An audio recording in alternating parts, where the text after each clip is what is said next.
I'm Brandi Kruse. Coming up today on Undivided, we'll have part 2 of our exclusive whistleblower report talking about abuse of a taxpayer-funded program. Also, feds have promised to crack down on Antifa, but when? And conservative activist Scott Presler announces he's coming to Washington state to help collect signatures for an ongoing initiative. That and much more coming up today on Undivided. Remember, you can support our show for just $5 a month by signing up at undividedpod.com. That's undividedpod.com, and click on the banner that says support the show.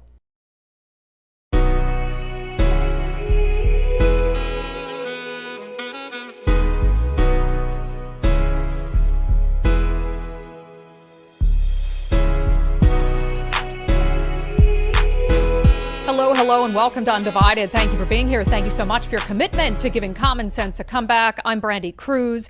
So we, at the end of October, released a whistleblower report that looked into self-dealing within a massive $250 million taxpayer-funded program called the Community Reinvestment Program. This was Democrats' answer to the war on drugs, I guess. They passed it into law in 2022, funded it with millions and millions of dollars. And essentially, if you had the right skin pigmentation, you could use this fund to get money toward the purchase of a home, to even get your personal credit card debt paid off. And what we found via a whistleblower, if you read that initial report, was that the BIPOC nonprofits that were contracted with the state to get that money out to members of the Black community and other select communities of color were often using that money to help themselves and to help their family members. We told many different stories within that first report from the end of October about self-dealing.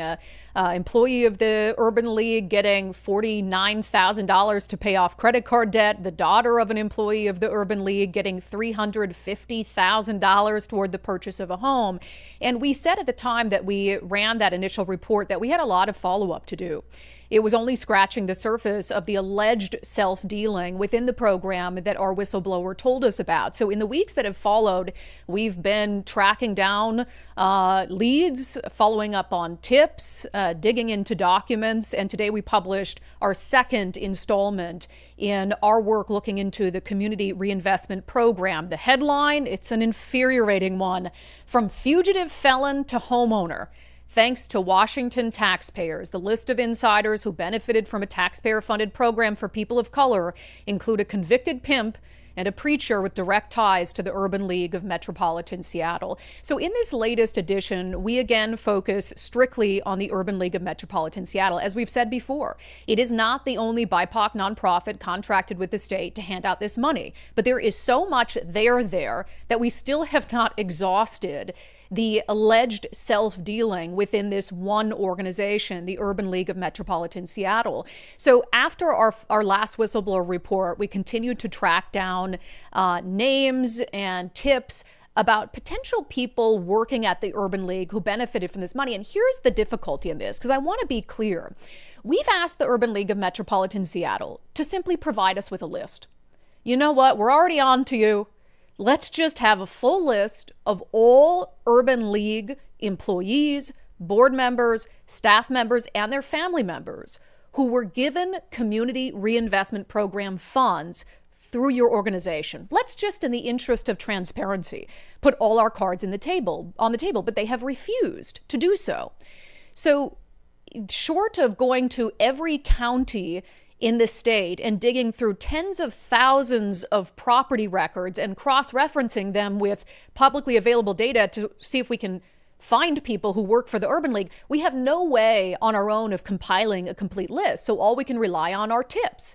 And that's what we've relied on to add a couple more names to the list of Urban League insiders who have benefited from this money. One of them is a guy named Bobby Tramble. So this is an infuriating aspect of this story for anybody in the state of Washington who's ever struggled to buy a home. So Bobby Tramble, there's a couple things going on in this case. He is an employee with the Urban League. At least he still presents himself as that on his LinkedIn. He's the supervisor of homeless outreach. And he got $238,000 in taxpayer public funds to be able to just a few months ago purchase a 3-bedroom, 2.5 bathroom home in Puyallup. $238,000. Now, there's a couple things here that I want to point out. So first is the obvious conflict of interest in self-dealing. He's an employee of the Urban League, and the Urban League gave him $100,000 of that $238,000. And they used community reinvestment funds they'd been given by the state to get out to community members to once again benefit someone who works for them. Now, that is a story we've told you before. That was really the crux of our entire first whistleblower report. But there's an added little layer here with Bobby. Not only is Bobby an employee of the Urban League of Metropolitan Seattle, he's also a career criminal. We looked at police reports and public records going back 35 years. And Bobby Tramble has multiple felony convictions. He's had more than 50 warrants for his arrest since 1985. He is a convicted pimp, a convicted drug dealer, someone who's been convicted of unlawful possession of a firearm. Let me read you here from one of these court documents we uncovered from a 2015 case when he was a fugitive from justice. Yes, just 10 years ago, a fugitive from justice who was featured on Washington's Most Wanted with David Rose. So this is prosecutors laying out their case and trying to make an argument for a high bail. They said currently the defendant, Bobby Tramble, is on a warrant status for failing to appear to arraignment for a pending unlawful possession of a firearm, distribution of cocaine, and distribution of heroin case.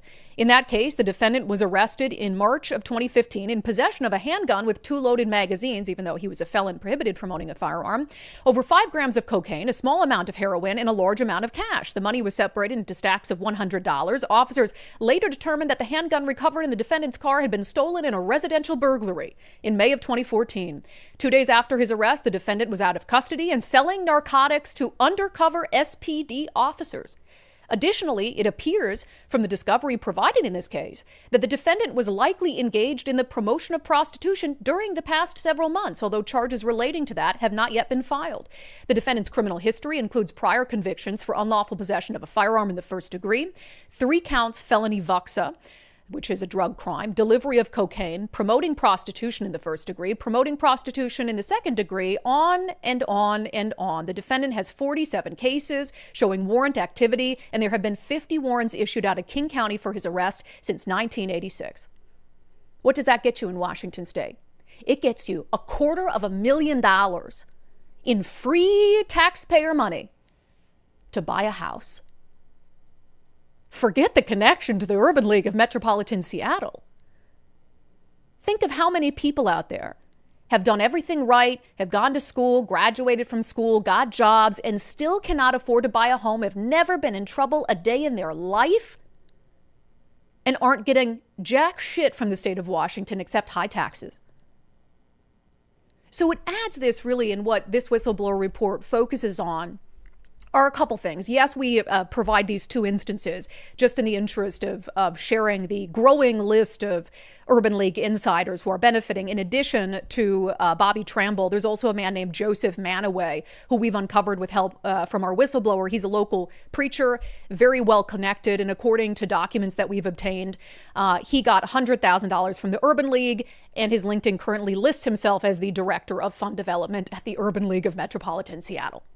So add 2 more names to the rapidly growing list of insiders who've benefited from taxpayer funds that were entrusted to the Urban League of Seattle to get out to deserving and qualifying community members.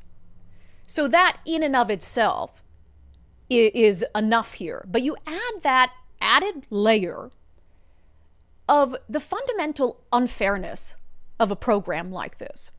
You know, in our first whistleblower report, I spoke to a mom. She's Black, her kid's Black.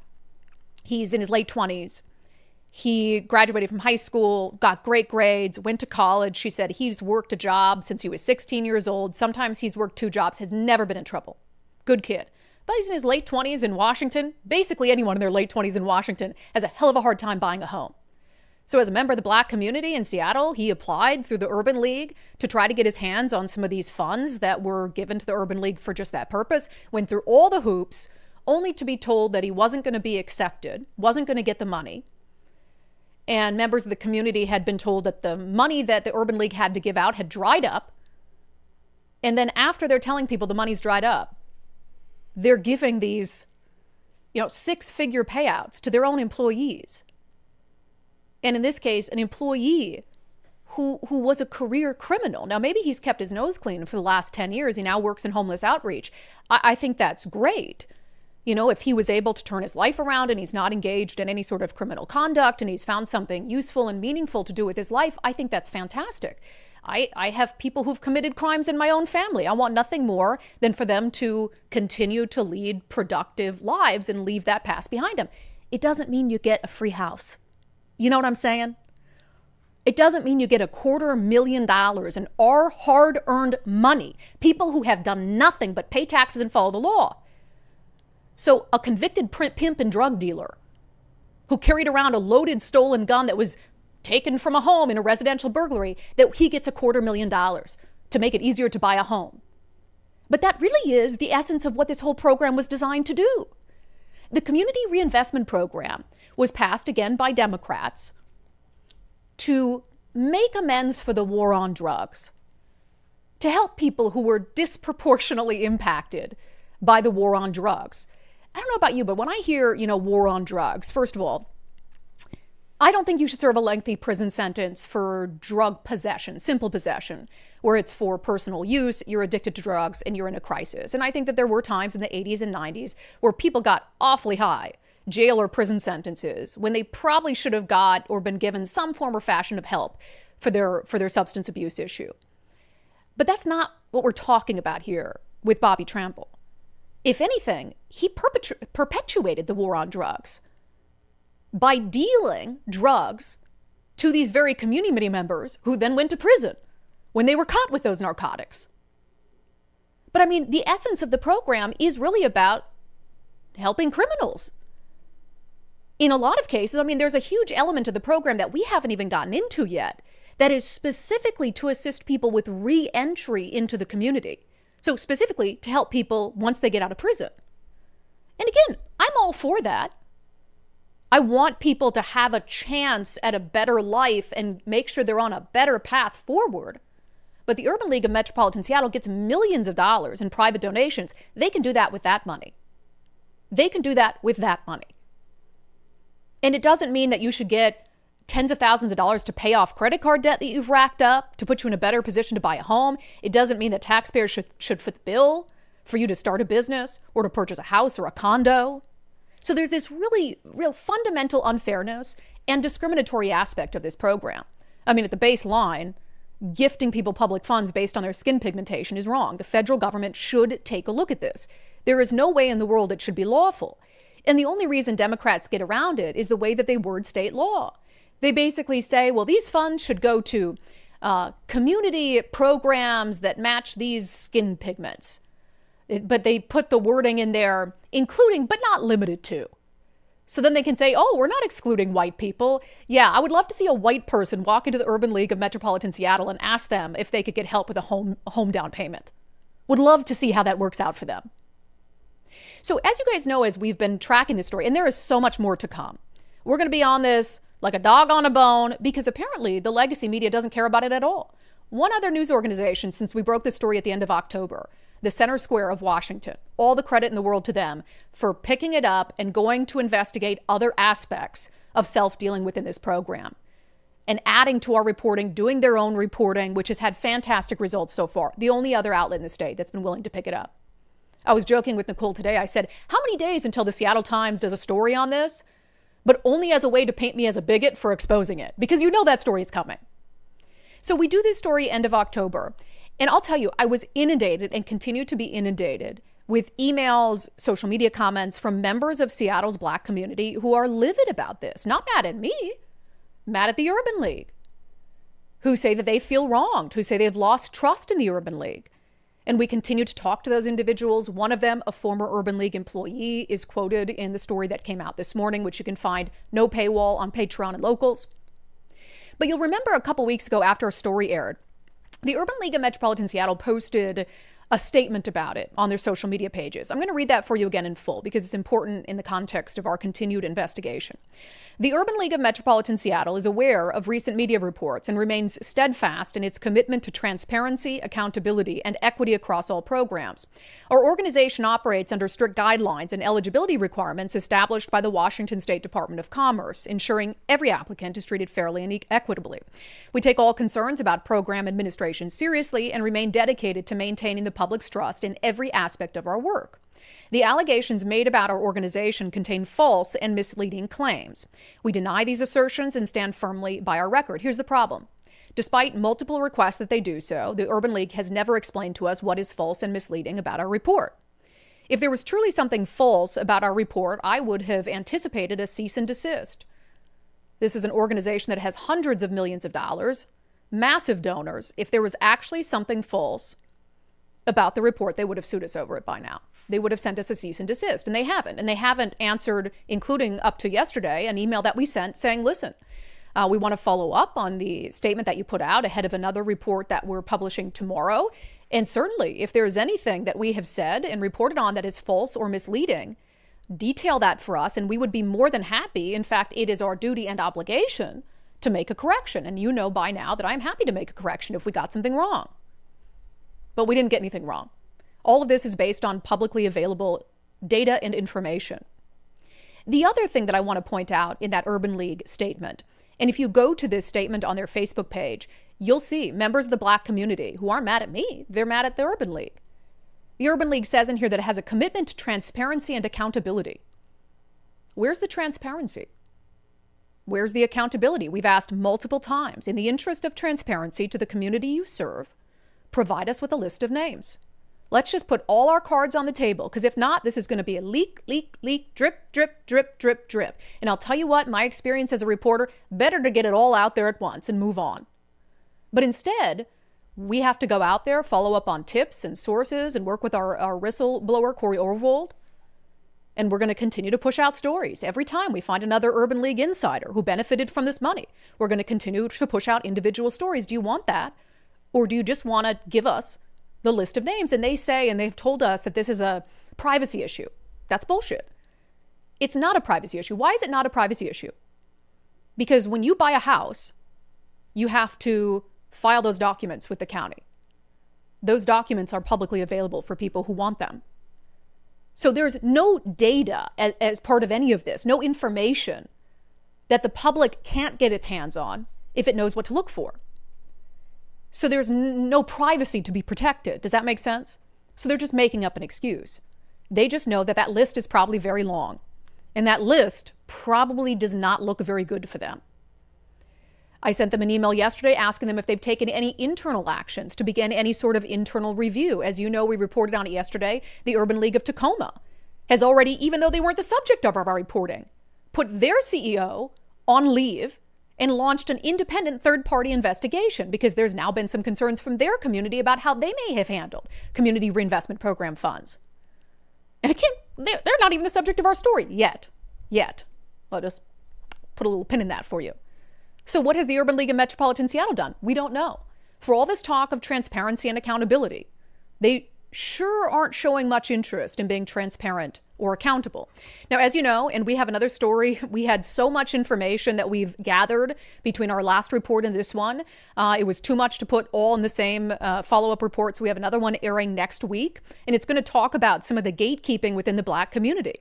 That there are people who are mad that this story was brought by a Black whistleblower to a white lady. And you will not believe some of the correspondences that we have uncovered as part of their efforts to keep this within the Black community, even though the taxpayer money is all of our money, Black, white, Asian. So you're saying if we're not Black, then we're not able to demand accountability for our money? That makes no sense. And then, of course, we continue to hear from Republican state lawmakers, no Democrats thus far, who say that they are eager to look into this. I'll just read you this quick. Andrew Barkis, who's a state representative, Republican from Olympia, who sits on the House Housing Committee. He told me in a text message, recent information and allegations on the unfair allocation practices of the CRP funding are very concerning. He said, when the people the program is designed for are passed over to provide the taxpayer-funded resources to felons and others who benefit from who they know, the system is broken. As you know, Republicans tried to introduce 2 bills this past legislative session that would have prevented some of this self-dealing, put more safeguards in place. Democrats wouldn't hear them. Senate Minority Leader John Braun has said he's going to reintroduce those bills this session. Will Democrats hear them this time around? We don't know. In the meantime, we followed up with the Department of Commerce to ask where their investigation stands. We also know the Attorney General's office has been in contact with our whistleblower, so TBD in that regard. But I think just fundamentally, there's a problem here with the program, which I think I was just getting out of mainstream news at the time that this program was being thought up, so perhaps didn't cover it with the vigor that I should have. We can't award taxpayer money to people based on race. HUD has a role in this. Housing and Urban Development needs to be investigating this and threatening to pull other funding if programs like this don't cease. Because we now have multiple programs. I mentioned $238,000 for Bobby Tramble, the career felon. $100,000 of that came from Urban League, but $138,000 came from another program that does something very similar, the newly passed Covenant Homeownership Reparations Program, that provides money toward down payment assistance to first-time homebuyers of color. Neither of those programs should be legal. They're both discrimination, and we're going to continue to point out problems with how those programs are administered. All right, the Department of Justice, and now you pissed me off. See, we're doing just our nice straightforward reporting, Brandi, journalist Brandi, and then there's political commentator Brandi, who doesn't like it very much when you call her a liar and then don't provide any evidence that she's lying. So, I don't know if you want to poke the bear on this one because we have so much more information that we're going to be coming out with. Just do what you need to do. Be transparent to members of your community who you serve, regardless of the skin color or political leanings of the person who is exposing the information. All right, we're going to talk about the Department of Justice pledging to crack down on Antifa after what happened at UC Berkley, but like when? TikTok.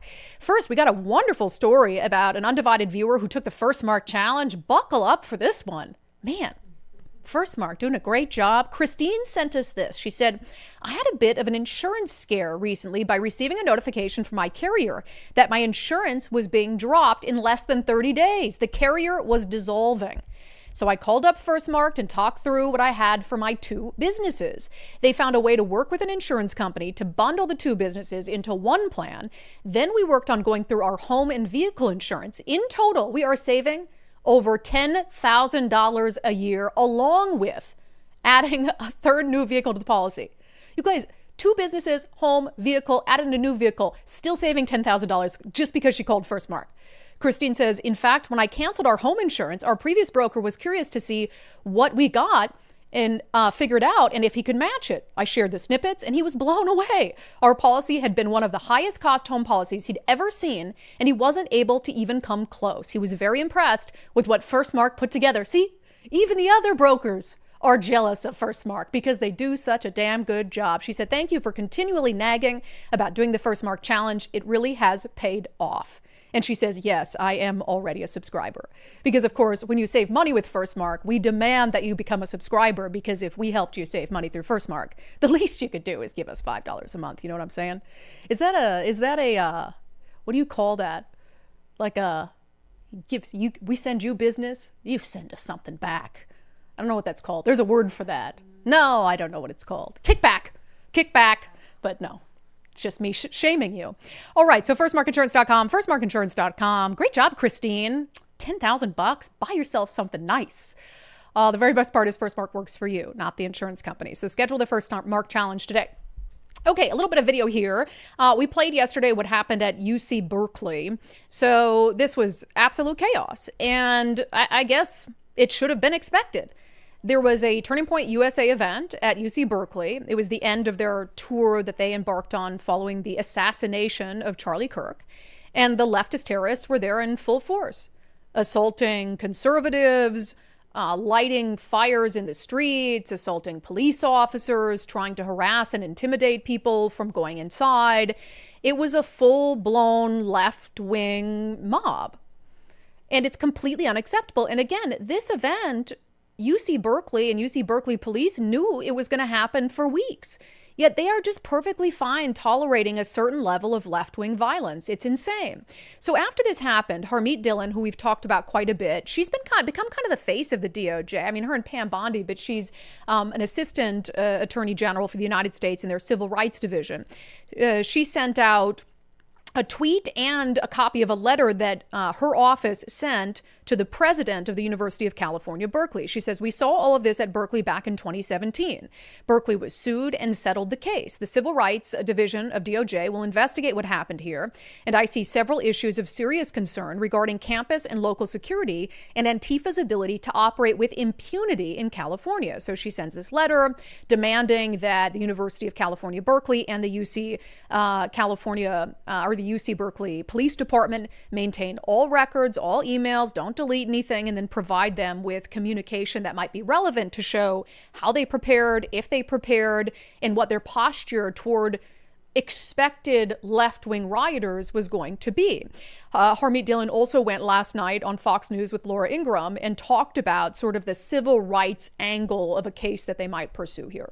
When a violent mob like Antifa comes and attacks like this, it's what we call a heckler's veto in First Amendment jurisprudence.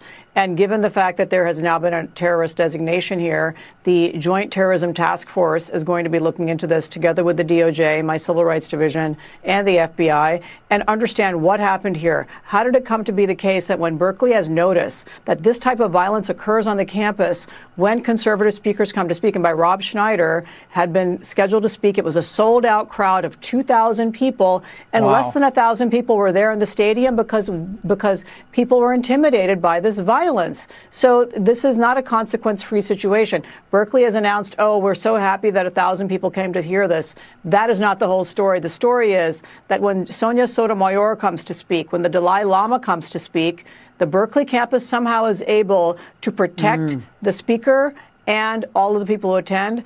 And when it's a conservative speaker, it isn't. So we have some serious questions and concerns about this, and there'll be a full federal investigation. We've already sent 2 letters to Berkeley and to the police to preserve their documents so we understand how we came to this horrific situation to make sure it never happens again. Yeah, a couple of things there. I think UC Berkeley is more easily able to protect Democrats and left-wing speakers who come because conservatives don't show up and hurt people and riot when met with opinions they don't agree with. So it's just not the same kind of situation. I mean, you don't see that. Conservatives are like, oh, I don't like what somebody says, I'm just not going to go. So it's a totally different mindset. So that's part of the challenge here. But also, I think in some of these blue states, they genuinely don't care if conservatives that get the heckler's veto or assaulted or shut down. I think they genuinely don't care. I've used the example a million times. If the roles were reversed, if it were right-wing extremists who had, taken over 6 blocks of Seattle or done whatever, it would be shut down immediately. Every major politician in the state would be all over it, putting out statements, having press conferences. It's just not treated the same. As we say on this show, it's capital D different, right? So I'm glad to see Harmeet say that. I'm glad to see her send a letter to UC Berkeley. I'm a fan of what she's doing, but I immediately thought after seeing that, okay, what is anything actually going to happen? Because and I've been saying now for all of 2025, think of the times the federal government has sent Washington State a letter about something. Like DEI in schools, boys and girls sports. Is DEI out of schools? Are boys still playing against girls? Like, tough talk is great. Recognizing that there's problems and saying we're going to do something about that is great. But when are we going to see the result of that? When are we going to see the real crackdown on Antifa? When are we going to see Antifa members spending hard time in federal prison? And I am not alone in this sentiment. Multiple individuals who were at the White House Antifa panel with me, like Nick Sorter, are feeling the same way. I mean, look, I got to be honest with you. This has been talked about since the Trump 45 administration, and not enough is being done about it. We have to get serious with this stuff. I mean, I've been dealing with this for weeks out in Portland, right, where the police will arrest conservatives like myself just for, existing, essentially. Even the district attorney was saying that I never should have been arrested out there. And the reason they do that is because they're either infiltrated by Antifa themselves or they're afraid of Antifa. Either way, the federal government needs to step in and do something about it. We've gotten to the point where we need National Guard in practically every blue city at this point. It shouldn't be that way, but these people have gotten away with it for far too long, and they feel immune. They feel like there's no reason for them to be afraid of the police or the local governments out there. So it's up to the federal government at this point to put its foot down, pull the funding, and trust me, you start pulling funding from these universities, they're going to shape up quickly. Yeah, and I disagree with some aspects of that. As I've said, I don't believe in every blue city we need the National Guard roaming around. I think blue cities should welcome it because they need an awful lot of help, but they're not going to because it's President Donald Trump. I don't necessarily believe the issue is Antifa has infiltrated police departments. I think police departments and their leadership, especially in West Coast cities, have been DEIized and are answer to politicians who don't want to crack down on left-wing extremists. That's just the reality of the situation. They serve at the pleasure of politicians and they do what politicians want them to do. But I do agree with Nick Sorter that we need urgent action. How can you actually, we can't, like the Fed, these local police departments aren't going to do it.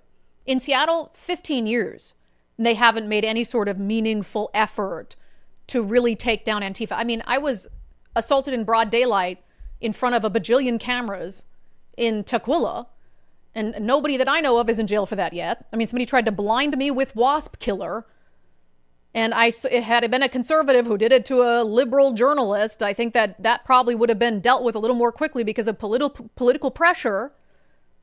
So something needs to happen. It has to be more than just words. Cam Higbee, who was also at the Antifa panel with me, along with Christopher Rufo, who's been a pretty, fervent supporter of the White House, but now is being pretty critical. Cam put out the picture of this conservative guy who was assaulted and bloodied at UC Berkeley. He said yesterday in Berkeley, a man professing Christ as king had his cross ripped from his neck by what appears to be a Muslim man. He was punched roughly 15 times in the face. He never threw a punch himself. Instead, he struggled to retrieve his cross. He was then arrested. Christopher Rufo said the feds need to identify everyone in the crowd who broke the law, show up at their houses, and drag them out in handcuffs. We cannot accept a world in which the left can veto peaceful speech with a fist or an assassin's bullet. Arrest the agitators. Now, he went on to say, we can't continue to cycle through empty threats. It's time to take action, arrest the agitators, defund UC Berkeley, place Berkeley PD under a federal civil rights investigation. I agree with Christopher Rufo. I think those are all things that can happen now while you investigate Antifa and the funding sources of Antifa. And I'll go back to January 6th. Now, regardless of how you might feel about the criminal cases that were pursued against J6 defendants, let's understand the weight of the federal government that went into identifying people who were there and arresting them. They used cell phone data to triangulate and identify everyone who was in the vicinity of the United States Capitol on January 6th.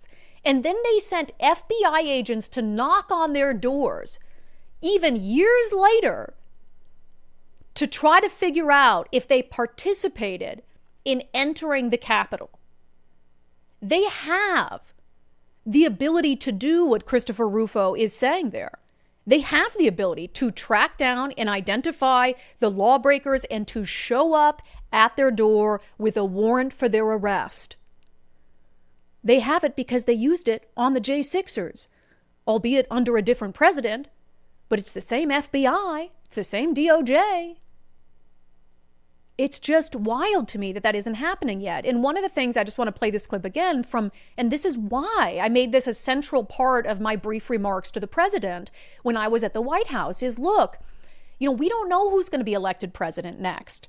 We have 3.5 years. We have a finite amount of time to be able to finally bring down Antifa. Let's do it. Here's what I said to him. What I want to see over the next 3.5 years is a full court press to dismantle Antifa once and for all in a meaningful way. I know, Andy, we talked before this about some ideas. That's really what we want to, I don't care what the media says. I don't care what Democrats say. They will never wake up to this fact. So we want the federal government to take as many of these cases as possible, look at the interstate travel between Portland and Seattle when it comes to these people who are committing violent acts. Yeah, 3.5 years. It's going to go by like that. And so tough talk is great. It's important for politicians to speak out about what's wrong, what's right, what won't be tolerated. But at some point, we've got to start to see the dominoes fall.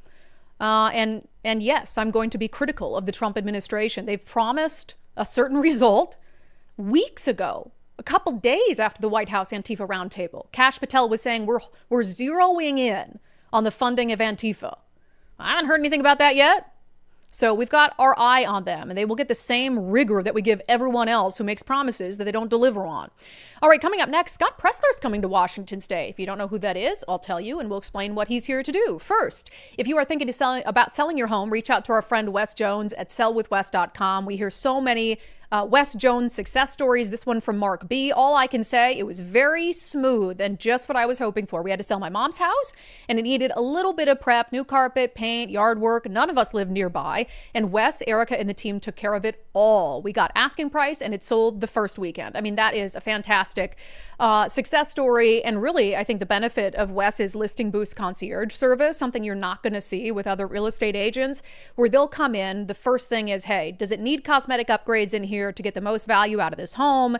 If it does, what juice is worth the squeeze? And then we'll manage all that for you. I mean, Wes, he loves doing that stuff. Son of a builder, he'll come in, they'll take over the projects, manage the contractors, subcontractors, and get it all done so you don't have to lift a finger. And isn't that what we all want when we embark on some stressful thing like selling our home? So reach out to Wes Jones, sellwithwes.com, sellwithwes.com. Start by asking him for a free market analysis. He can give you one down to the neighborhood to set your expectations about how your home might perform when it hits the market. And then you can go from there, sellwithwes.com. It really just is a better way to sell your home. All right, Scott Presler announces he's coming to Washington State very, very soon. Who is Scott Presler? Well, he, by a lot of conservatives, is credited with helping President Donald Trump win the swing state of Pennsylvania in the 2024 election. And what I love about Scott Presler, he's just a dude. He's just a guy who decided, I want to make a difference. I don't want to just sit on the internet and complain about politics and elections. So he made it his mission to just go out and start registering people to vote. And that's a key, I think, for Republicans is there's so many Republicans who maybe in certain states just feel like, or they've been led to believe the elections are stolen, so they don't engage. And, you know, it's hard. It's easier to get Republicans to vote and, you know, build your numbers than it is to like go try to get a Democrat to vote for a Republican. So he sees that. And so he has done such a great job in Pennsylvania of county by county, flipping them red in terms of registration. Counties that were once blue. He's registered in Pennsylvania, registered so many Republicans that those counties now have more registered Republicans to vote than Democrats. So it's been fantastic. And now he's going to bring his talents to Washington State. He sent this out, just got off the phone with Washington State. In 1 week, I'll be flying to Washington to help collect signatures to require proof of citizenship in order to register to vote. If Republicans in Congress won't act, then we must take action at the state level forward. He is, of course, talking about IL 26-126, and that is the initiative that the Washington State Republican Party is collecting signatures on right now, and it would do something very simple. It would require proof of citizenship to vote. Oh my gosh, it's just such a controversial subject. In fact, Nicole, do you have a clip of this interview I did with Steve Hobbs? So as I told Steve Hobbs, we have like an honor system in Washington State, which is crazy. You just say, yep, I'm a citizen, and you can be registered to vote. It's totally unacceptable. I had Secretary of State Steve Hobbs on the show the day before Election Day, and we talked about that. We're basically asking people to attest through honesty that they're a citizen of this country when they register to vote. I mean, that's the front end of it, yes. But then the thing is, like, we have caught people that have done it, and there are consequences. So I hope that we don't have that situation. It's sad, but, you know, if they violate the law, they're going to be prosecuted. We have gone after people. We've gone after people that have voted the same election twice. And when I say we, I mean the county prosecutors, because it's county prosecutor function. So it's unfortunate, but that the law is the law. And so, you know, if you get caught, you're going to be probably prosecuted. Wouldn't it be a whole hell of a lot easier and more secure to just require them to provide proof of citizenship before they register? Well, I mean, that we're following federal law, right? We're following federal law. Well, we are.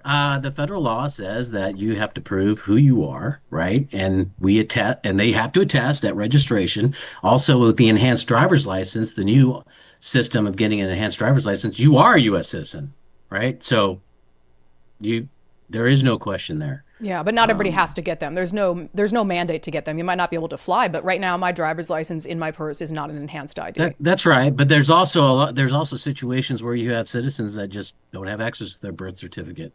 I had my mother-in-law move here in Washington State, and she didn't have her birth certificate with her, and she's a U.S. citizen, and she doesn't, So I get what you're saying, but makes no sense. We don't have this problem. Well, it makes no sense to you. I get it. It just makes no sense. A lot of people. Yeah, it just makes no sense. So that's what we're dealing with here. This insane idea that we should just have the honor system for something as important. You have to show an ID to get booze. Like, why would I not have to show an ID the first time you register to prove that you're a U.S. citizen? So that's what Scott Presler is coming here to help with that initiative. It was interesting. He got a response to that from some guy named Paul Leonardo, and it looks like a real account. He said, if you come to Washington State, be prepared to have your ass kicked. We despise MAGA. Save your airfare. And Scott responded, I'm coming. And then the guy's account got nuked on X. Because, that is a threat. Like, if you come here, I'm going to kick your ass. Great. Washington State. And they probably will, because look what's happening to the people collecting signatures on the other initiatives. They are getting beat up and harassed and threatened and all of those things. So, yeah, Scott, you probably will. They won't kick your ass because Scott's like super tall, and I don't think that they like the weak ones. The left is weak, so they prey on the weak ones. I don't think they'll be able to mess with Scott. As for when he's coming, he said he's in Palm Beach right now, then he's heading here. He said, I'll be in Washington from November 15th to the 20th. Let's collect signatures to require proof of citizenship for voter registration. And I also hope while he's here, he gives Washington State a lesson or two in ground game. And I think that Scott's a great example of, you can just do this stuff. You don't have to be anyone special or anyone influential. You just go out, you could do it. You can go door to door. You can register people to vote. You can go and, harvest ballots, or you can go talk to people about races. You can just do this stuff. And look at him. He started doing this stuff, and people say he won President Trump Pennsylvania. Can you bring up that last post of his? We need to get him on the show. We're working on it. Whose hair is better is my question. Whose hair is better? Mine or Scott's? That is a luscious mane of locks he has there. It's impressive. I feel like we need to have a little bit of a hair off if he comes on the show. Yeah, it's impressive because, it's very shiny. Yeah, you put some effort into your blowout. My curls. Yes. He lacks the volume I have. But you're both able to get your hair very long. Yes. Which is impressive. Wow, Scott. Okay, We'll have a little hair off, but we got to get him on the show while he's here. So, all right, coming up next, we've got an exclusive. I don't know how I feel about this. I think I'm angry. I'm pretty sure I'm angry. But sometimes I need you to tell me how I should feel about something. So we'll dive into what happened to a teacher who wore a Charlie Kirk shirt to class. First, with talk of an AI bubble, are you concerned with the risk exposure of your retirement portfolio? If you are, that's totally understandable. Sign up for Zach Abraham's free review preview live webinar happening November 20th, 3:30 p.m. Pacific time. It's their final webinar of the year. On it, they're going to discuss the impact AI is having on the market, a preview for 2026, how critical Bulwark's deployment of value investing is to retirement portfolios, plus a full reveal of how Bulwark is always looking for opportunities to lower risk, lower cost, and give your retirement as much upside as possible. So register now for the free November 20th webinar. While you're there at knowyourriskpodcast.com, you can do a couple other things too. You can schedule your own personal Know Your Risk portfolio review, and you can subscribe to Zach's daily market recap at knowyourriskpodcast.com, knowyourriskpodcast.com. And of course, every week you can catch me and Zach on Swamp Watch as we hold the swamp creatures accountable. knowyourriskpodcast.com. Okay, in our segment, Unbelievable, a local school teacher asked to put tape over her shirt because it said Charlie Kirk.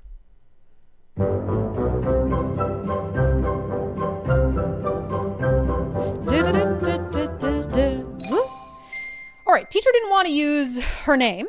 Understandable. She is a teacher in Shelton and wore this shirt to class. One of the freedom shirts. Okay, Charlie Kirk was wearing a white shirt that said freedom on it when he was assassinated. And then it has the word Charlie Kirk and then just sort of a signature of his above it. So it has his name and a signature on it. Well, she was told, can't do that. So they made her put a piece of tape over although you could still read it. So that was acceptable to them? I know Nicole has talked to this teacher. Yes. So that was an to acceptable fix. That was acceptable. Yeah. She was asked to change her shirt. She specifically was wearing this in honor of Veterans Day. And she was asked to change her shirt. When she said she didn't have another shirt to put on, they said, well, put some tape over the name. Okay. Hate to break it to him. I can still read the name Charlie Kirk. So I had to put tape over her shirt wearing this on Veterans Day. So the question is that acceptable? Is that in keeping with the school rules? So this is what the school gave her. They provided her with a reminder of the school's code for things like this. So it says, politics in school, frequently asked questions for the Shelton School District. It says, can I wear political clothing, accessories, or jewelry at work? No. Wearing political clothing, accessories, or jewelry may cause a substantial disruption or may be interpreted as being a statement made on behalf of the school district. And then a second applicable frequently asked question, can I have political classroom displays? Classroom displays, decorations, posters, etc. should be connected to the curriculum and should not represent the personal political views of the teacher or other staff. So on its face, I'm fine with those rules. On its face, it's sort of like, this is why we can't have nice things. Let's just take the political crap out of the classroom. Don't wear it. Don't hang it up. Don't say it. Don't do any of it, because then we're going to wind up on Undivided with Brandi Kruse. And so many of them have for blatant political displays in the classroom. The question, of course, is, are they enforcing those rules consistently? I think the answer is right now, we don't know. We're not 100% sure. We did get sent this image that was in the same school district. They have these signs on 2 different doors. Everyone is welcome with the rainbow and different hands. Now, is that blatantly political? I would say in this environment that has political connotations, but I don't think it's like necessarily 100% political. Is that just like everyone is welcome? Of course, So that's kind of nice. But here's what we want to know before I decide how angry I am about this. Because I have a feeling, since this is Washington State, even in a school district like Shelton, I have a feeling there's a few classrooms with some trans pride flags. I have a feeling there's a few classrooms with some BLM flags, maybe some BLM pins on teachers. So this is where you come in. We need to know, if you have any information, that the Shelton School District is not enforcing its policies equally. Because something tells me when it comes to Charlie Kirk being a political shirt, what if somebody wore a shirt or put up a poster with Martin Luther King Jr.? In the context of the roles that they served, they're kind of the same. MLK Jr. was fighting for equal rights. Right. Charlie Kirk, he wasn't a politician. He was fighting for conservative values. If it was Ruth Bader Ginsburg, in a sense, who constitutes a political figure and a political person? Because there would be so many other historical figures that you would then have to say are off limits if you're not allowing someone to wear something that says Charlie Kirk. Because what I would take that as is that you can't say, vote for Reichert or vote for Ferguson. That's what I would take their political, their rule as, which would make sense, right? Which would make sense. Like, can't wear a Trump shirt, vote for Trump, can't wear a vote for Biden shirt. That makes sense. Don't impact the children and the way they think about share your political elections. Opinion. Right. But politics can go very far one way and the other. Right. And so you can, I don't know how you enforce that. I agree. And I bet you that they have not enforced it consistently. No. Because that would, if we find, and this is my warning to the Shelton School District, if we find one example of a BLM shirt, if we find one example of a trans pride flag, or a BLM poster, or a pro-Palestine piece of literature, if we find one example, we will do everything we can to help this individual get justice. Because I just really don't, because Pride Month, how is that any more or less political than wearing a t-shirt that says the word Charlie Kirk on it. Now, if we can't find that, then I'll come back on and I'll say, you know what, good for you, Shelton School District, for being consistent in your no political, and they did take quite a stand on the trans issue, because the trans student that we talked to was from Shelton. And Shelton, and they did take a very hard stand on allowing that trans student to participate in female sports. Well, they might say trans isn't a political issue, but that again is the problem. Is this is really subjective. When you say you can't even have the name, okay, well, what if MLK Jr., whatever, Rosa Parks, whatever it is that you want to compare, and people are going to be like, oh my God, Brandi, you're comparing Charlie Kirk to Rosa Parks? In a sense, yes, I am. Yep. In terms of the role they played in society and politics at large. So I am very interested, Shelton. And I will say that sign on the door, I mean, if you're the school principal, it's implied that everyone's welcome. Right. You don't need a sign that's rainbow colored to tell kids that everyone is welcome in your office. It's like those businesses that have the signs that say, like, in this business, we disabled people and black people and gay people are well. It's like, without the sign, should I assume they're not? Right. Should I assume they're not welcome? Because it didn't say white people on that sign. Should I not walk in? I'm very confused by this. Yeah, the virtue signaling is just wild. So, Shelton, if you have any information, any tips, things they've, in an official capacity at the school, not off school district grounds or anything like that, that would suggest they're not enforcing that rule consistently, we would like to know about it. Because on its face, I don't mind the rule. I do not mind the rule, although I think it's hard and it's subjective. But I would rather, if you're going to have a rule like that, include too many things than not enough things. We have to be consistent. But I have a feeling they're not being consistent. All right, we'll get to some national news. So the greatest clip maybe of all time to describe the modern day Democratic Party is coming up in a moment. A little bit of background. We talked about this at the Gold's Gym in Los Angeles, this black lesbian who got kicked out because she didn't like the fact that there was a full-blown man who identifies as a woman in the locker room. Here's a clip. Men, grown men with big dicks in the women's locker room, and that's why I'm getting kicked out, and I want to make sure the girls know. The fuck? I just love her. So she's become just an internet celebrity for saying what needs to be said. And again, I guess black lesbians lower on the hierarchy of wokeness than dudes who say all of a sudden they're a woman without changing any of their anatomy. And this guy, Grant Freeman, 32 years old, has a criminal history, drug trafficking, and punched his ex-wife so hard he broke her jaw and then took her name. Beat his wife to a pulp and then took her name.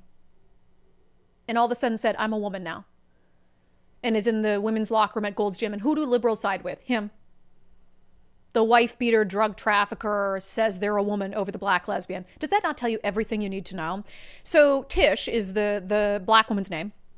And she's now made this a mission of hers. Like, no. And I think she was a professional athlete, or she was in some sport. So she definitely has this other side of it too, like men's and women's spaces in athletics. I can't remember what the extent of her, I don't know what level it was at. I'll find it and I'll get back to you on it. But she definitely has a perspective that's important on this issue.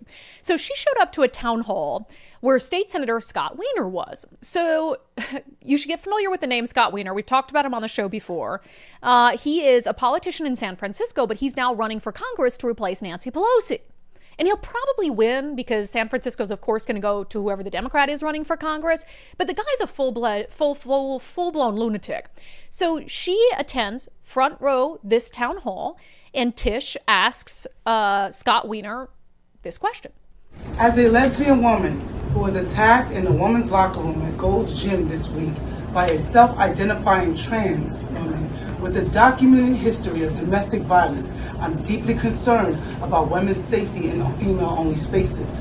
What would you say to women who are seeking assurance that their safety will be protected from men who, by California law, can self-ID as women in women-only spaces, sir? Please tell me. Yeah. So we want, everyone to be safe, and we also know that we have trans people, both men and women, who are men and women, and so so if you're trans women are women. Trans women are women. That's what he sits there and tells that woman. Well, I mean, I don't know what to tell you because trans women are women. No, they're not. They're not. And this guy was in the locker room talking about when he was confronted that women in the locker room like to see his big penis. Has a history of beating women. Let's keep going. I'm telling you as a woman, first and foremost, that this is dangerous and we need your help because you're in the office, you're going to go in the Polisky spot. I want to support you. I have millions of people behind me watching this right now. And we want to know, are you going to protect women? Not trans women, women. Trans women are different things. Women. Listen, we need to protect women's safety. I was assaulted. Trans women are women. I was assaulted. No, they are not. They are men. I was assaulted by men. He broke his wife's jaw so bad she needed reconstructive surgery. I'm a lesbian. I'm not transphobic and I'm black. So if there's another black woman in here who wants to tell me how they feel, please join in. But all of you are not. And I don't know who you are, what you are, but I'm a lesbian and I'm telling you right now, men are harassing women in the locker room. Let's let him answer the question. I'm just telling you, since y'all want to woo. No, just let's. Now I'm done. And by the way, I respect what you have done. I just want to let you know that. I know. Let's give the senator the opportunity. I'm done. I appreciate your point of view. Thank you. I'm so sorry that you were harassed, multiple times. and I appreciate you talking about it. I think we need to protect the safety of all women, and that obviously that's incredibly important. And I also know that trans women are also brutalized in this country. Oh my gosh. So it brings it back to we need to protect trans women. Oh, we want to protect all women, but mostly trans women. But can you just, this scene is insane. And usually I don't like when people throw around their identity like she's like, I'm black, I'm a lesbian. But she's talking to a room full of liberals who claim to value that. Claim to value and have the opinion of someone like her with those identities.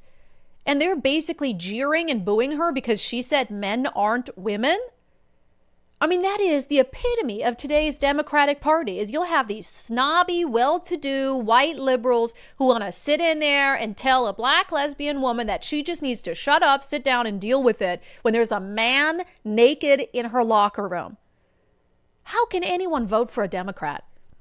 Genuinely, I don't know. I do not understand how anyone can support a party that supports that and then pretend that they have the moral high ground, that they're the party of morality. Wild. She ends up leaving.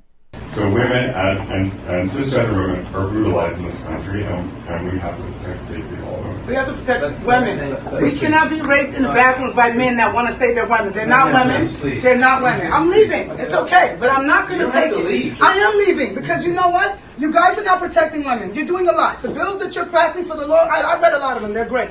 But this things with the trans, it's not right. Thank you very much. You're welcome.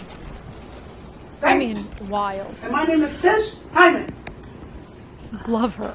Look at these mask-wearing white liberals. Use our blackness and our civil rights as a reason to pass weird laws for children to transform. It's wrong. My sister's in jail. She can't get free tampons or soap, but she can get free transformation medication. Big Pharma at its best. Tired of it. God. Scott. Oh my gosh. Everything she said is true. She's using their own obsession with identitarianism against them. That's what she's doing there. They've been obsessed with all those things, but all of a sudden you have someone who fits that mold who's speaking out against what they're doing, and they totally malfunction. They don't know what to do. It's crazy. Today's Democratic Party has genuinely lost its mind. There's no sense to that. We can have, and you can say, disagreements with, Republicans on things they're doing, policy, but there's nothing Republicans are doing or saying that is that insane. That is that detached from reality. Not even close. Wild. All right, we'll get to our subscriber poll coming up next. Ask you guys how you feel about public school teachers wearing a Charlie Kirk shirt. Should that be allowed? And then we'll get to comments in our closing sanity check. First, our sponsors, Valentine Roofing, were just awarded the best roofing company in the Pacific Northwest for a third year in a row. And there's a reason.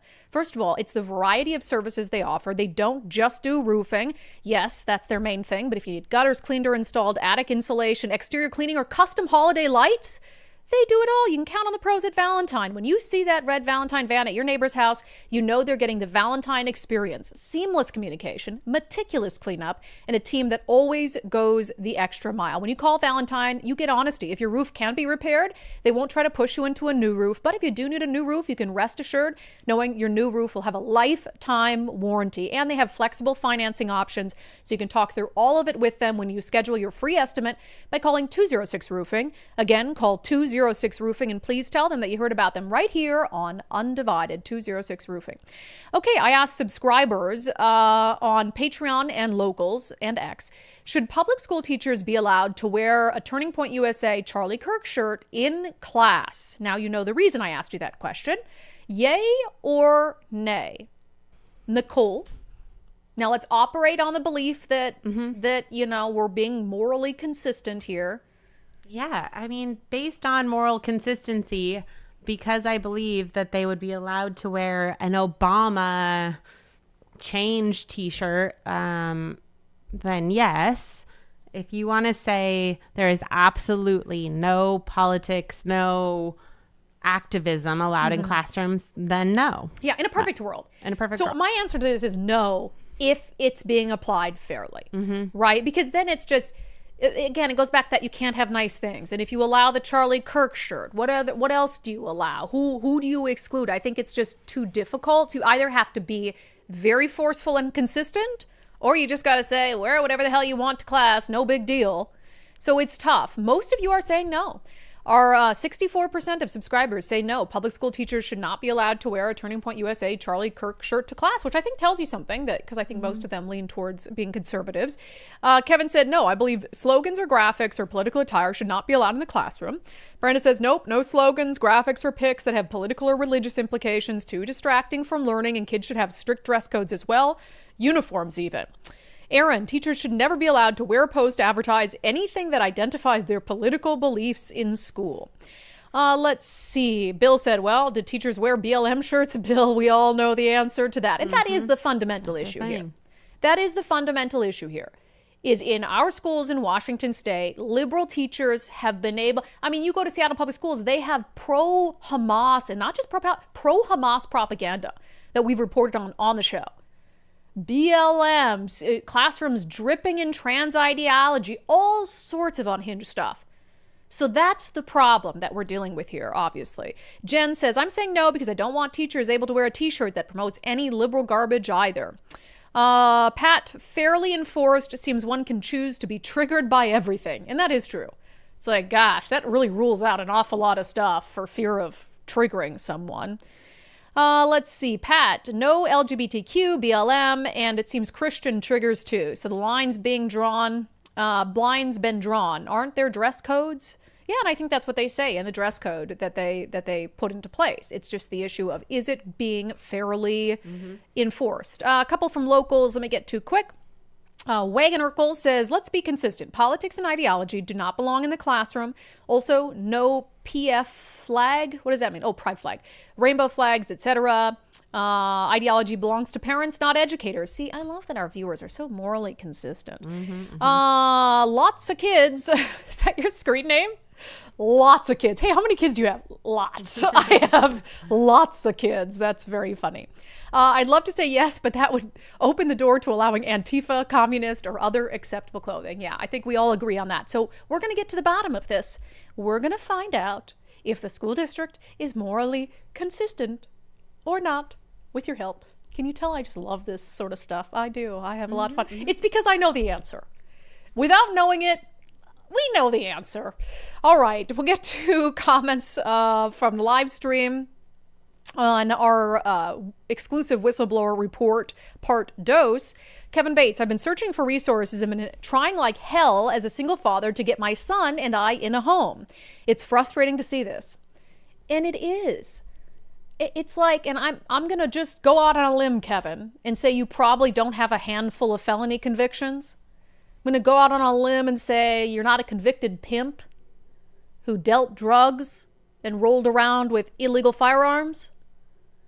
And yet on the totem pole for Democrats, you're way, way down. I'm also going to guess based on your first name that you're white. So Yeah, you're even below black lesbians on the totem pole of wokeness at the very, very bottom. And it's unfortunate because people who do everything right, and it's not, and that's the thing is, most of us who do everything right and mind our own business and, work jobs and pay taxes and don't commit crimes, we don't expect free stuff from the government. Like, that's why we're working so damn hard. We don't expect free stuff from the government.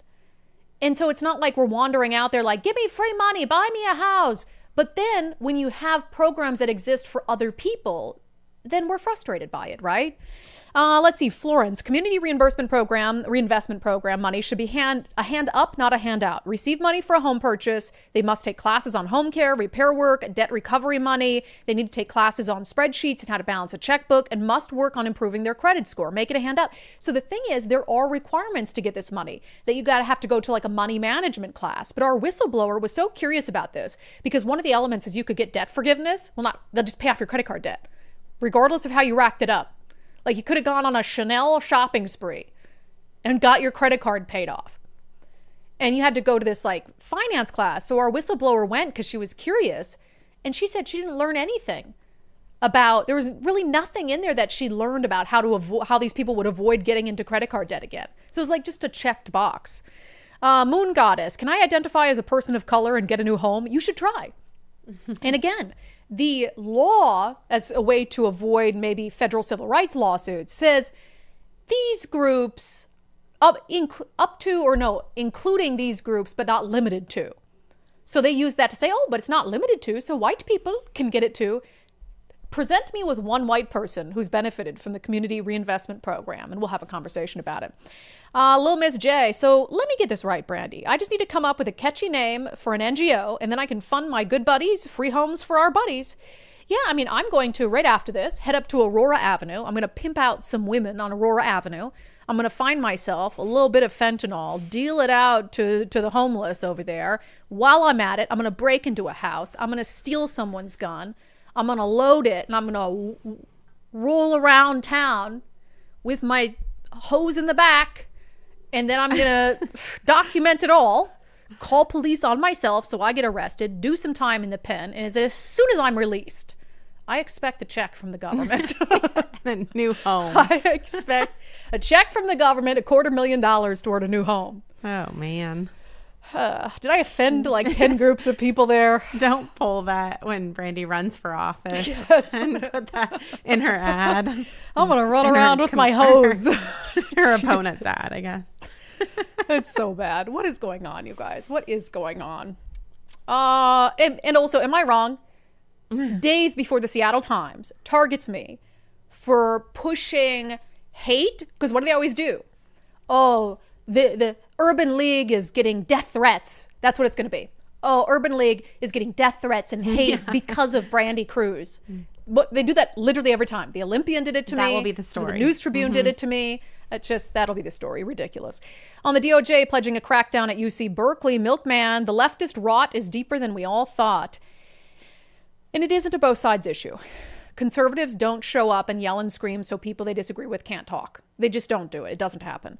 The introspect M, of course not. They have completely othered everyone they don't agree with. So anything goes and is justified in their mind. Necro two shoes, but all these rainbow flags are welcome. I think that, sorry, I had that in the wrong spot. Scott Presler coming to Washington. Crafty Grandma Crispy. I haven't seen a comment from you in a while. If only we could get people to then actually vote once registered. Yes, it's registering them to vote is one thing. Making sure they vote is a totally another beast. They're all, I mean, in theory, you're automatically registered to Right, vote here. voter. So I think that the thing for us would be to go door to door and be like, go grab your ballot. Right. Go fill it out. Yes. Let's walk you to the post office. And that's So ballot. that That's might be ballot the thing harvesting. we need to do. Well, that's ballot harvesting. Oh, right. And conservatives have just started to embrace ballot harvesting because for a long time they looked down on it, but Democrats do it.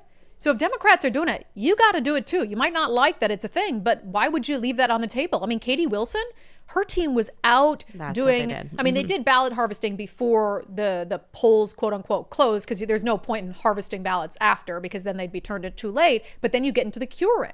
Then you have ballots that were turned in where there's an issue, and then they go out and they switch from ballot harvest into curing ballots. And Democrats do it so much better than Republicans. So it is something that they have to definitely do better. And they did this time around, I will say. They did fund it better. There was a big donation that the YGOP got to fund ballot harvesting in the 5th. Wasn't quite enough to get Chad Mogadans over the finish line, but they are starting to embrace it. So I do want to give them credit. It's also just people feeling like they don't, like, we're blue and it doesn't matter. Get out of that mindset. It's getting your friends and family out of that mindset, because that's what we hear over and over and over again. Yeah, 100%. This is funny. On the Shelton teachers who Charlie Kirk shirt was deemed offensive, Slow Nomo says, surprised. I'm surprised they didn't put tape over freedom. Yeah, I'm surprised they didn't make her tape over the word freedom. We can't have that. Freedom is political, which it is. The socialists really hate freedom. Delaney, Charlie Kirk is not a politician or an elected official, so none of that applies. On Tish, the lesbian confronting the congressman, Moon Goddess, women are so great, that's why men want to be us. I just can't get over the fact that he broke his wife's jaw and then took her name. That's sick. He is a sick human. Sick, yeah. Everything, and just the little media rounds he made on TMZ and stuff after, disgusting. Brother Abe, $4.99 super chat. Infinity stones of wokeness. Male trans is above 3 other stones. Black lesbian women found out that the policymakers do not care at all. But they keep voting Dem, and a lot of them I think do. Infinity stones of wokeness. Yeah, I think we need to make a definitive list. Now it changes often, right? Like illegal aliens have moved up a couple notches in recent, and they'll be back down, right? Whoever works for Democrats at the moment gets elevated. And then when you stop, then they lower you on the totem pole. So Tish is way toward the bottom right now. A couple other comments. Matt, $10 super chat. We need a subscribers only segment where Nicole tells us what she made for dinner. We can call it What You Got Cooking Good Looking. And he says, hashtag make catcalling great again. I only have a few that I rotate, so we'd have like 3 episodes. It wouldn't go very far. Hey, we can expand into cooking shows. That's fine. There we go. What would I do? I would get more creative, if not a news show. I would do a show dedicated to how cute my doggy is. In every episode, it would be like pictures. Look how cute my dog is. That would be it. And then Lil Miss J with a super chat. Brandi, your hair is fabulous today. I needed to say so. Mike, you're so lucky. Yeah, he is lucky, isn't he? That little SOB, though, marital problems. Let me just dish them. His snoring is so bad. Oh my God. You're going into real problems. Seriously, what is going on? What do you do when your husband's... It's horrible. Well, horrible. There are solutions he needs to investigate. He needs to. But here I am. I stay up till like 2 a.m. to try to put the finishing touches on my whistleblower report. Yes. And I couldn't get to sleep. And I'm like... And sometimes I just want to give him a swift little kick, like a quick kick. In the other room? I did end up going in the other room. I love you, sweetheart, but I need to crowdsource help for what I'm going to do. And some nights he doesn't snore at all.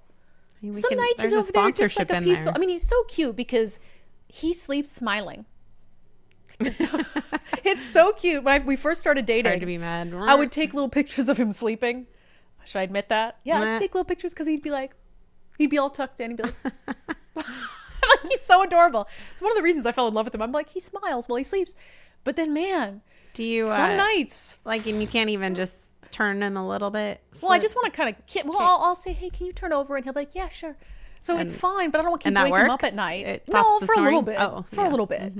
So anyway, is there a sponsor? Can help my husband with his snoring. Really got off there. He's gonna be so mad at me that I told people he snores. And then he's like, you snore, and I'm like, no, I don't. I'm do occasionally. Not true. Not a lot, but occasionally, yes, you do. Anyway. There you go, Mike. I'll testify to that one. Traitor. Very, very faint. It's not a man snore or anything, but can't trust anyone these days. All right, we'll get to our closing sanity check. First, if you are a landlord in the state of Washington, become a member of the Rental Housing Association of Washington. In fact, tomorrow they're having a winter gala we'll tell you about, I think, starting tomorrow that anybody can attend if they'd like. It's a ice theme. They do a big theme every year. Apparently it was like a circus theme last year and they go all out. It's like ice theme. Of course, something glittery or white. I don't know. But anyway, reason to get together and drink. But if you're a small to mid-sized landlord, become a member of RHA today. RHAWA.org. RHAWA.org. You cannot go it alone in this climate in a state like Washington. There's just too many changing rules and regulations. You've got rent control that just came on board. And so to keep up with it all, to make sure you have all the documents, all your I's dotted and T's crossed, get some help from RHA, RHAWA.org. And then during the legislative session, they're down in Olympia advocating on your behalf. So again, you just don't want to go it alone. Be part of a team working to help housing providers in our state. RHAWA.org. And with that, so many options for closing sanity check, but I think we landed on a good one. All right, so there's this clip going around about a 12-year-old, a news report about a 12-year-old who was arrested for robbery. And there's this great, they call it a man on the street interview, which I used to refuse to do when I was a news reporter, because it's like, why would I walk around and just put a mic in some random person's face and get their random, totally uneducated opinion about something that I just told them about? It just seems weird. But this man on the street interview actually had, some rational thoughts reacting to a 12-year-old arrested for robbery. Police say the 12-year-old and a group of juveniles were out here on the 200 block of M Street Northeast trying to steal someone's bike, but snatching their groceries instead and running away around 7:45 last Wednesday night. Around just 20 minutes later, someone is riding a scooter on the Metropolitan Branch Trail near the 1300 block of 2nd Street Northeast. Detectives say the 12-year-old girl and a group of juveniles grabbed the rider's book bag, stealing the scooter and a cell phone. And then this past Sunday, that's when police tracked down one of the suspects, that 12-year-old girl, charging her with all the robberies. People who live in the neighborhood are shocked that the suspect is so young. God, where her mother at? Where this little girl mother at? Where they role models at? Where's the adults? That's the question we all trying to figure out. And that is the question we should all be asking, fine sir. That has been our closing sanity check. That has been today's episode of Undivided. Thank you for being here. Thank you so much for your support of our work so we can continue to do stories like the whistleblower report that we put out today. So a big thank you to Undivided subscribers who support our work. If you'd like to be one of them, you can sign up right now, literally right now. Go to your computer, type in undividedpod.com, undividedpod.com. There's a banner there. It says support the show for $5. You just click on it, and then you're off rolling. And you can come join us. Undividedpod.com. We'll see you back here on the live show. Really quick. So housekeeping, I apologize. Our show will be 1 hour delayed tomorrow. 1 hour delayed tomorrow. I will be down in Olympia arguing a case before the state Supreme Court with our fearless attorneys at the Citizen Action Defense Fund. More on that, but I will make sure I put out a little alert. 1 hour delayed. See you then.